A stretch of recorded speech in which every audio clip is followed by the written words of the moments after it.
Salam alaikum, Azul Fillaoun, bonsoir. La visite fraternelle et de travail que Tebboune vient d'effectuer en Égypte porte désormais un nom. Un nom qui lui va comme un gant. Un fiasco. Et je dirais même que jamais, dans l'histoire de l'Algérie indépendante, nous n'aurons observé un tel fiasco, un tel revers, un tel naufrage. Jamais la débâcle n'a été aussi catastrophique. Au même moment où le président de façade, Abdelmajid Tebboune, et le représentant du vrai pouvoir, le chef d'état-major de l'armée, M. Chenguereha, n'en finissent pas de marteler que l'Algérie est une puissance régionale, une redoutable force de frappe. Au moment où le mensonge est devenu une méthode généralisée et quasi institutionnelle de communication. L'humiliation subie par Tebboune en Égypte est significative de cette irrésistible dérive du régime algérien. Un régime qui semble rendre ses derniers soupirs. Jamais dans l'histoire de l'Algérie, un président de la République, légitime ou non, n'a été autant rabaissé. Imaginez un peu.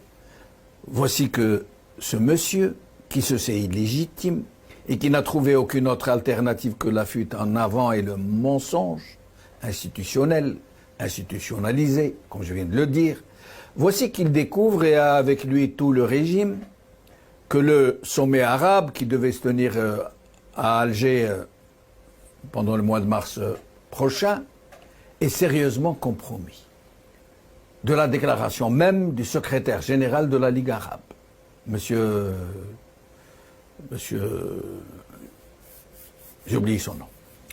Parce que le Maroc a usé de son influence auprès des pays du Golfe pour saborder cet événement.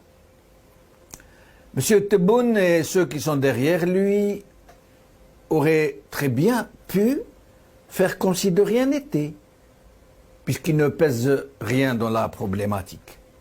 Ils auraient même pu mettre l'annulation ou le report sur le compte du Covid, à plus forte raison que ce sommet ne s'est pas tenu depuis 3 ans. Pour cette raison, justement, pour raison de Covid.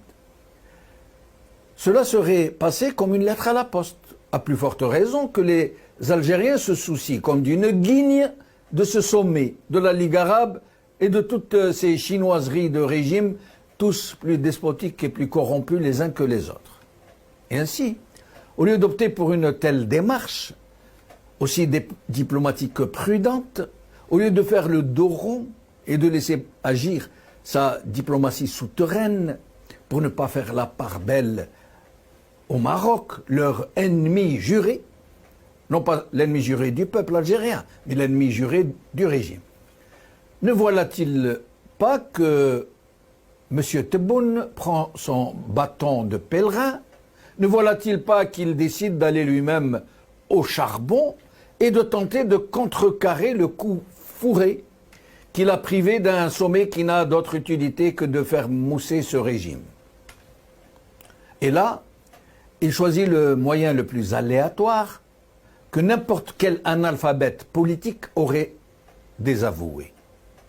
Il décide donc, ou ceux qui le contrôlent ont décidé pour lui, d'aller rendre une visite fraternelle et d'amitié à son frère Sisi, le président égyptien dont personne n'ignore, qui n'a pas son mot à dire dans ce genre de questions qui dépend exclusivement et strictement des pays du Golfe, notamment l'Arabie saoudite et les Émirats arabes unis, qui ne cachent plus leur ralliement à la marocanité du Sahara et qui tiennent la dragée haute à Sisi, qui ne peut pas faire autrement que de les suivre sans bouger une oreille.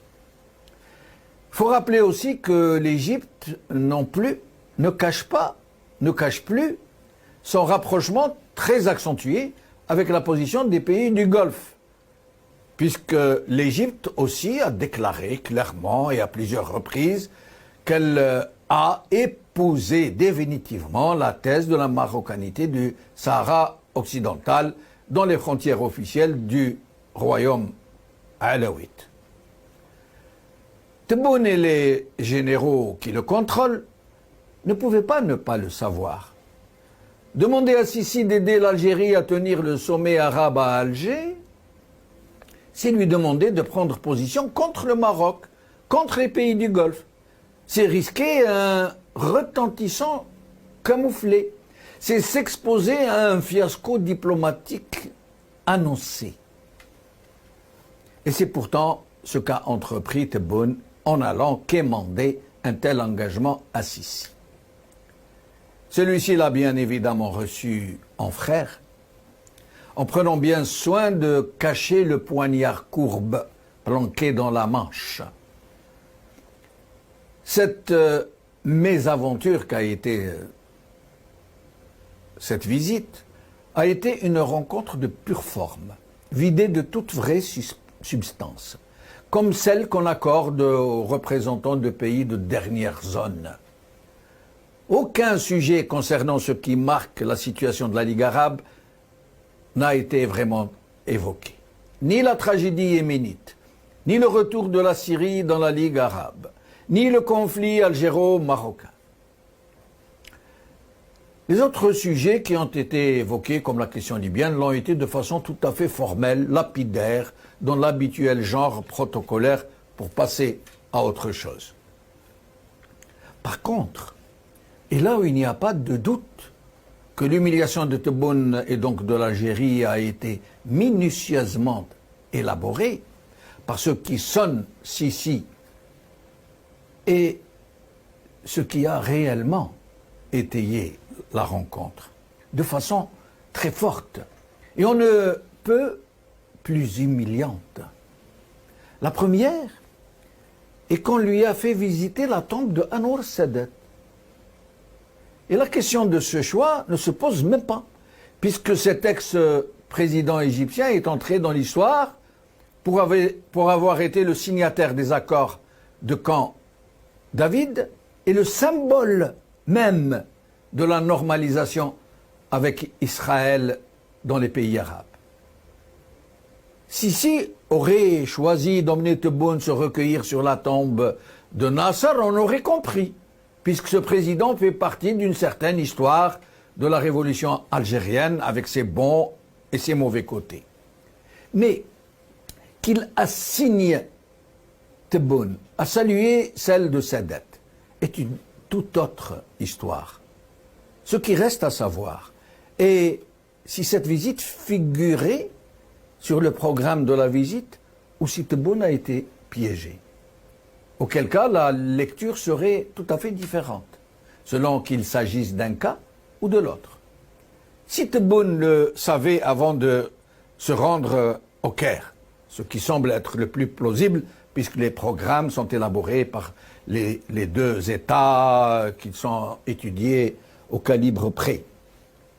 Donc si Tebboune était au courant, cela signifierait clairement que le régime s'apprête à entrer dans le processus de la normalisation avec Israël. Il n'aurait pas accepté sinon Tebboune. Il serait dit au moins, oui, même si ce n'est pas dans mes intentions, mais ça va être interprété comme ça. Donc il aurait refusé.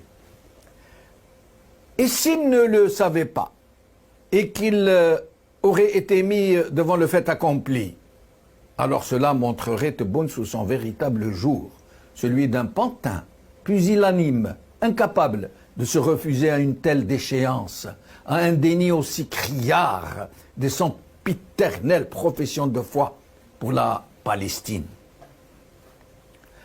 L'autre, et non moindre humiliation, a été celle de l'interview de l'ambassadeur égyptien accordée à un journal marocain au même moment où Tebboune se trouvait au Caire en compagnie de Sissi. Nous avons l'heure et la journée. Et il ne fait aucun doute pour n'importe quel observateur moyennement sérieux que cela ne peut avoir été un effet du hasard. Jamais l'ambassadeur égyptien n'aurait osé de telles déclarations, aussi hostiles au régime algérien, au moment où son président recevait son homologue algérien. Il a donc, cela ne fait aucun doute, reçu l'injonction de faire ces déclarations au moment où Tebboune était en Égypte. Et ces injonctions ne peuvent provenir que du plus haut sommet du pouvoir égyptien. Et voici ce que cet ambassadeur a déclaré aux journalistes marocains. Écoutez bien. Au moment où Tebboune se trouvait au Caire, écoutez bien, je cite, « Nous ne reconnaissons pas la République sahraoui et nous n'avons aucune relation avec le Polisario. » Et plus loin, je cite, « L'Égypte soutient fermement l'intégrité territoriale du royaume du Maroc et rejette toute ingérence dans ses affaires intérieures ainsi que toute atteinte à son intégrité territoriale. » Fin de citation. C'est on ne peut pas plus clair. Cela ne peut pas être fortuit, c'est impossible. Le régime algérien ne peut pas le savoir. Lui qui connaît si bien les arcanes diplomatiques de ce genre de circonstances. Ce régime algérien qui a rappelé son ambassadeur en France et rompu les relations diplomatiques avec le Maroc pour infiniment moins que ça. Pourquoi alors n'a-t-il pas réagi avec autant de vigueur avec l'Égypte qui vient de lui donner une rafale de camouflés? Tebboune s'est contenté d'un geste d'humeur, un peu comme un enfant qui boude. Il a écourté son séjour, qui devait durer 2 jours, sans même faire savoir qu'il le faisait en réaction à ce qui lui a été infligé. Peu cher. L'Algérie n'en a pas fini de subir les avanies de ce régime aussi prédateur qu'il est vain.